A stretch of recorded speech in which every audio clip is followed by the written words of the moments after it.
In the first quarter of this year, 2023, who do you think is the most watched female streamer spanning all platforms? Common guesses might be people like the legendary Pokimane, who has been a mainstay of the content creation space for over half a decade. Or maybe you were thinking about Amouranth, the woman who has held the title of most popular female Twitch streamer for some time now. Well, the answer is unexpectedly neither of them. What if I told you that the top female streamer of the day was actually a 111-year-old anime rabbit girl named Usada Pekora, a virtual YouTuber under the agency Hololive Productions. And that's not all. In the top 10 of most watched female streamers during the first quarter of 2023, 6 out of the 10 members of that list are from the same agency. That's just outright domination. That's why the question I want to answer today is, how did they do it? How did Hololive take over women's streaming? First things first, what are virtual YouTubers or VTubers? They are basically content creators that use anime live 2D models or 3D models to make videos or stream. But you guys probably already know that because VTubers are low-key mainstream now. Ever since 2020, VTubers have been a staple of the entertainment industry. Gone are the days of only having Kizuna and some others making goofy vids in the internet. Now they're everywhere.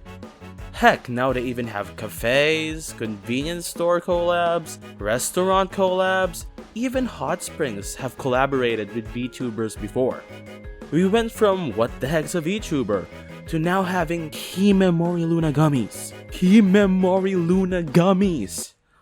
Okay, my bad. I got too hyped there for a sec, but yeah. In the forefront of this ascent is CoverCorp, a Japanese tech entertainment company led by their CEO Motoaki Tanigo, or what fans call him, Yago, and their VTuber talent agency Hololive started with only one talent, named Tokino Sora, a girl who had a dream of performing in Yokohama Arena one day because of a promise to her mother. Sora first debuted on September 7, 2017, but her debut live stream was not successful. Her stream only had a max viewer count of 13, but that didn't stop her. Just like the phrase that will eventually be a part of their sayings, Tomaranai Hololive, or in English, do not stop Hololive. They didn't stop. More and more talents debuted, and the name Hololive slowly got more known to the people. They went from only having one idol to now having 75 active talents, who all get hundreds of people watching them per stream. And my theory is, the main reason why Hololive got so big was because they added so many quality streamers.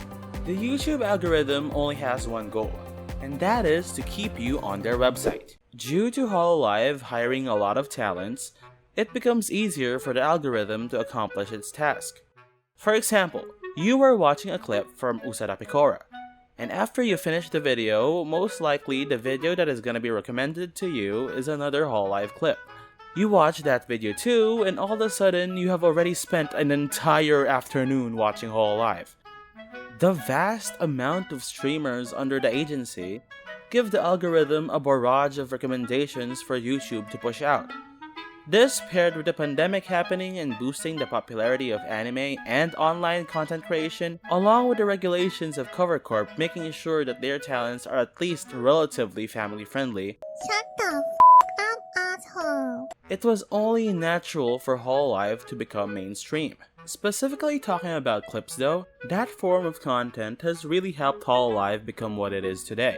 There are hundreds to thousands of active Hololive clipping channels right now, and collectively, they have amassed over 1 million views.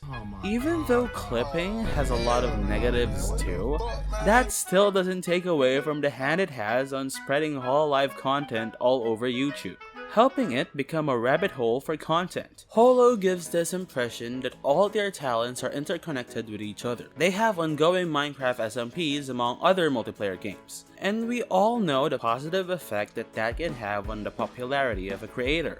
Talents also hold big events that attract a lot of eyes to their product, like Minecraft sports festivals and Mario Kart tournaments.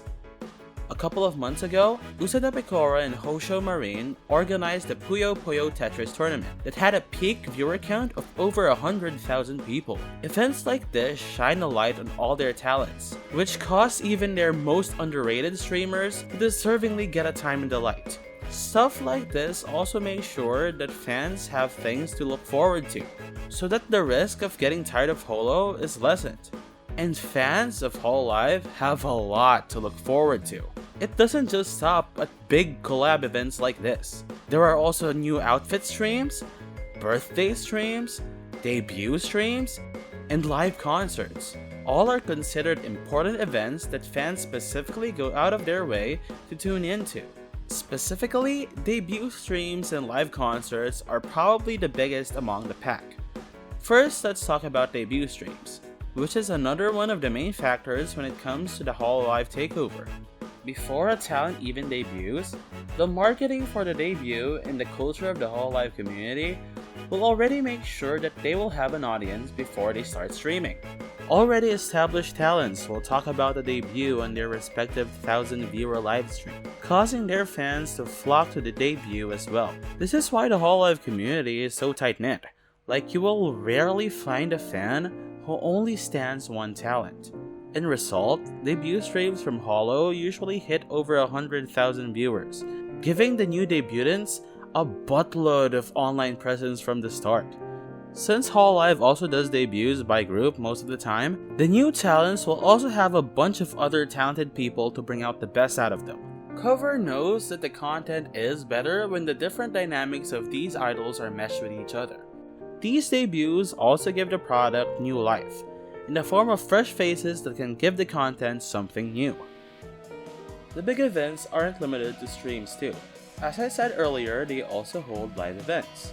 Remember the catchphrase I told y'all earlier, Tomaranai Hololive? Well, that's also the name of their first concert, Hololive First Fest Non-Stop Story.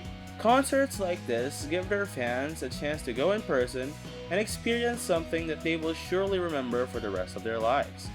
In these concerts, most of their talents go and perform as idols in front of a live crowd.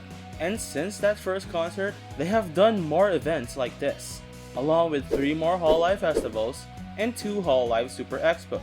Basically, imagine your biggest anime convention, but instead of anime, you get Hololive. The agency is rewarding their fans with fun and packed events like this, and giving them a reason to continue being a fan. Hololive Productions are able to do stuff like this because in the end, they are a corporation. They have the budget to pull off big stuff like concerts and debuts. They were able to hire so many quality streamers because they can actually pay those talents to stream for them. Being an agency is what enables them to do the things that I mentioned earlier. For example, compare this to a non-VTuber streamer. Most female streamers right now are independent, or if they're in a group, it's a rather small one.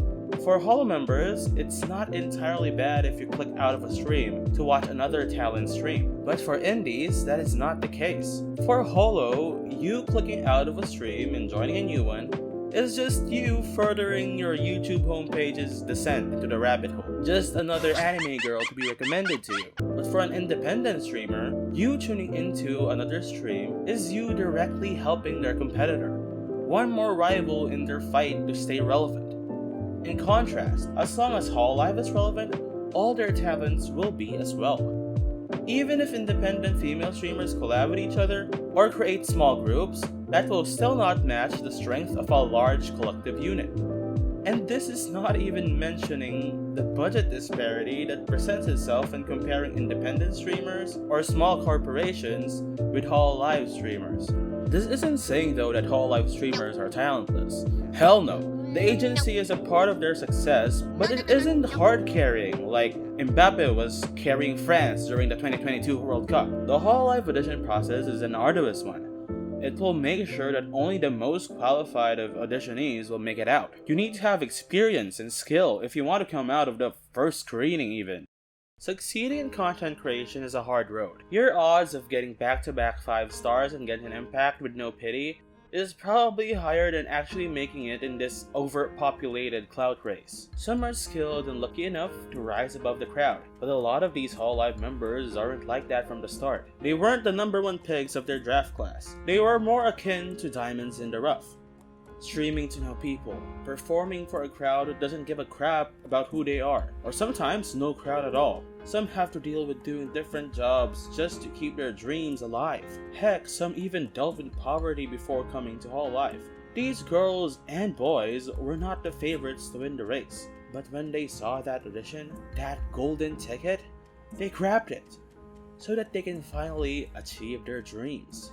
And for the most of them, they dreamt of being an idol, like what Yago envisioned them to be and what Tokina Sora wanted to be from the start. Perform on the big stage. Through their modern and online approach of being idols, they are now able to spread happiness and encouragement to millions of people while also being relatable. The common criticism for idols is that they feel too fake or manufactured. With Hololive's approach, more people are able to enjoy the medium. Hololive and Holstar's talents are just so talented and hardworking. Holstars are the male versions of Hololive, by the way.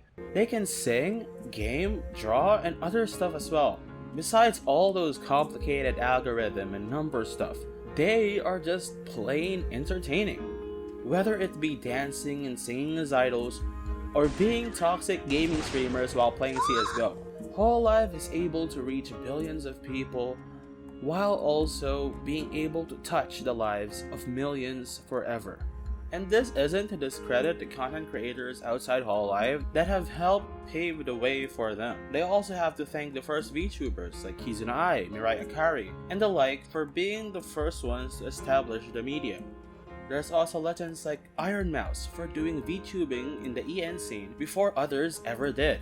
Even AniTubers like Giga have also helped further the reach of VTubers by making videos about them for millions to see. Female streaming legends like Pokimane, Lilipichu, and etc., who have also set the scene for women streaming, are also a big reason for why Hololive is what it is nowadays.